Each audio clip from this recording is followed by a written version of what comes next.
Um, I'm sitting inside my house practicing on my keyboard, and it appears to me that this man right here knows what I'm doing. I've got a headphone on so that he can't even hear the music. I'm just singing. And so while I do, this happens all the time. If I'm doing something like that, it seems like he knows it somehow, and he calls other people to come driving by or text them or something.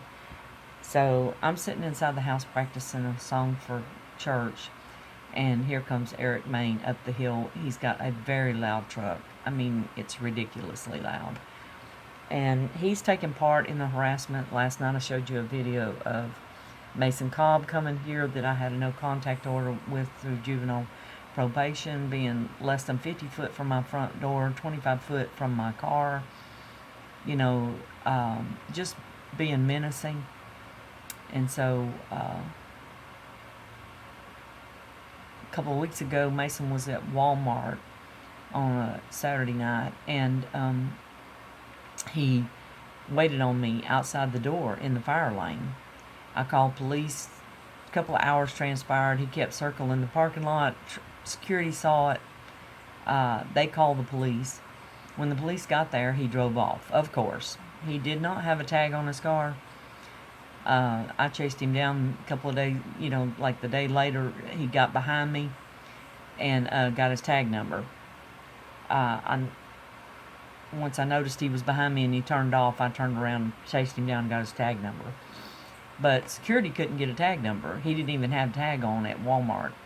So then the next day was Sunday, and Eric Main, that lives down here at the bottom of the hill, Mason has cut grass for him, with him. He's got a grass cutting business.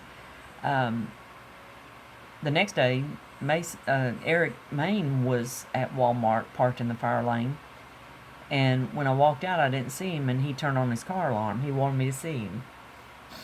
So I asked him, I said, "Are you getting involved in the stalking?" And he said, "No." Later I looked at my dash cam, and Slade, the oldest boy that I had no contact order from up here, was sitting in the distance off behind Eric's car. I didn't notice him either, but I, just told him, you don't need to be getting involved in this.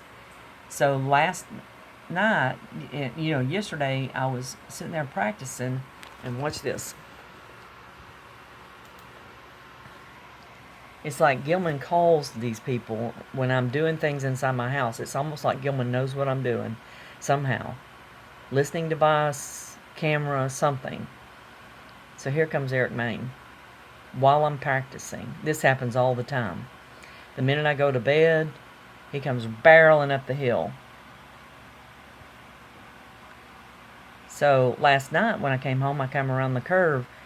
Eric Main was sitting in his car, that one that just went by, and shined a bright light in my car, my windshield, from his car. It was like some kind of big flashlight or something.